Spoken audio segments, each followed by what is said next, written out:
Yeah, state and city officials begin new responses to opioid abuse. There's also a new effort by the Massachusetts Medical Society. To tell us about its new website for patients and physicians is the Society's president, Dr. Dennis Dimitri. Thank you very much for being with us, Doctor. Thank you. So go back to how the idea for this took shape.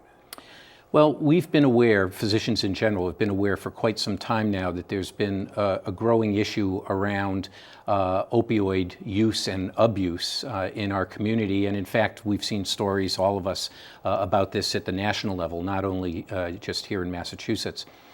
So after meetings with the governor, the attorney general, the secretary of HHS, we felt it would be very important for physicians to have an active and proactive role in addressing whatever it is that we can do to try and help with this crisis around opioids.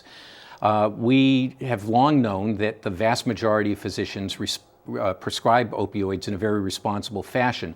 But we're also aware of the fact that there are times when physicians are put in very difficult positions with respect to treating patients who have chronic pain issues and have tried to use opioids following guidelines that have been put in place over the last decade or so. But we've seen a slow swing of the pendulum from a point where there was concern that there was undertreatment of pain to a point now where we're concerned that the number of opioids that are prescribed and circulating in our community have become, frankly, too much. So by putting together really a three-pronged approach to this, we think we can have a contribution to make.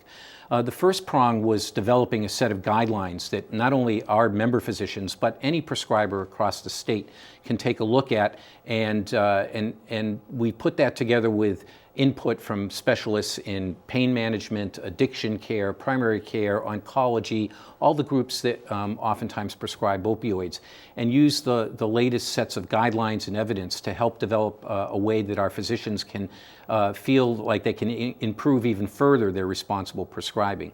The second part of it was a series of educational modules that we've put online at the MassMed website that prescribers can access free of charge to help them with the details around opioid prescribing, how to do that safely, identifying patients who are at risk for addiction, making sure that if patients' usage moves from acute to chronic, that that's managed in a safe and appropriate way.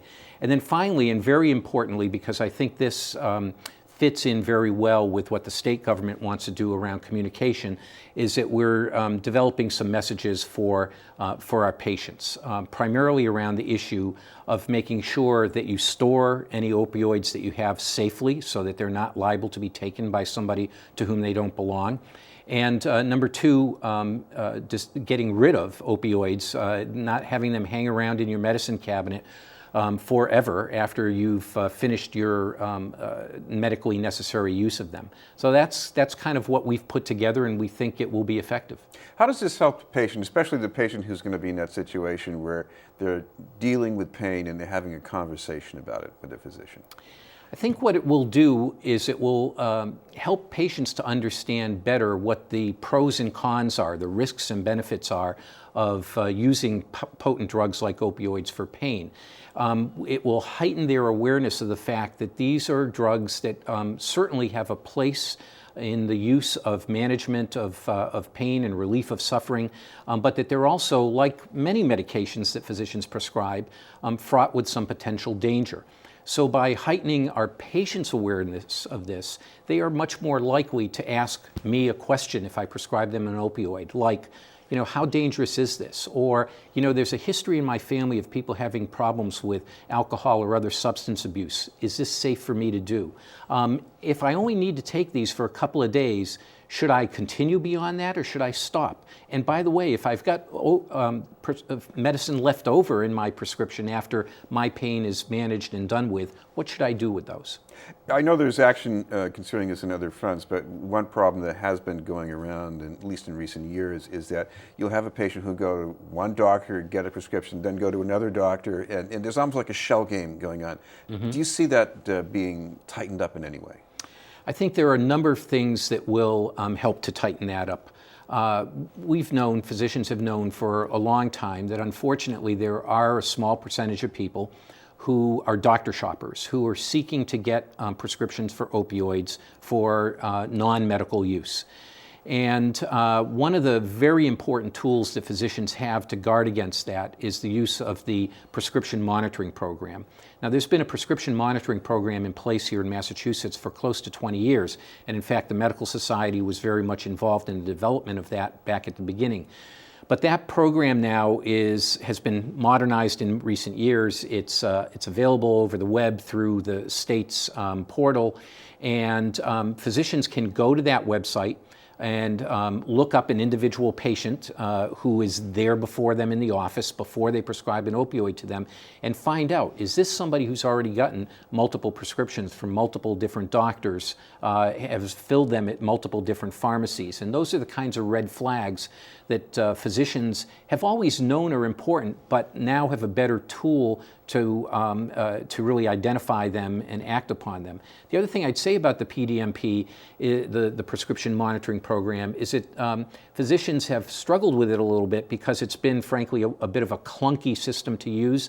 But we know through discussions with state officials that a lot of additional money is now going to be put into even further modernization of that prescription monitoring program, so it will increase the ease of use of that by physicians and make it an even better tool for us to guard against the kind of doctor shopping you described. You know, my assumption about physicians is that they must know a lot about pain medications, and yet I also see here that when they're treating a patient, they have other things on their plate. Maybe pain relief is not the most challenging or complicated issue for them. So is there an overload problem here for them too?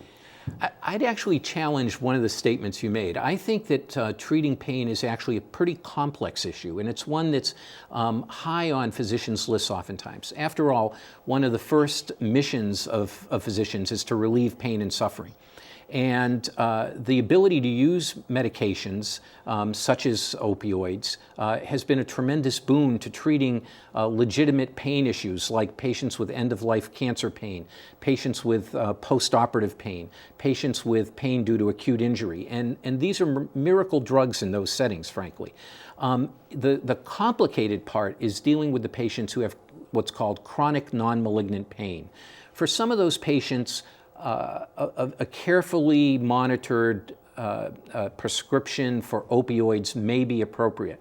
But we know that for some of those patients, it is problematic and that we need to be extremely careful about how we prescribe for them. So these are indeed complex issues, and they frankly do take a lot of physician time. And that's why we put together the guidelines that we did, so that we hope to make things a little bit easier for our physicians who are prescribing. You mentioned if people want to tap into this website, what's the best way to do that? If you go to our massmed.org, that is the Massachusetts Medical Society's website, there's certainly for prescribers, there's information there specifically about the guidelines, but we have information there for consumers as well about how to store and dispose of medications. And we anticipate in the very near future we will be setting up links there to some of the additional resources that are going to be put in place by various agencies of the Commonwealth, such as the Department of Public Health, in the very near future. Thank you very much for being with us. Thank you. Dr. Dennis Dimitri from the Mass Medical Society.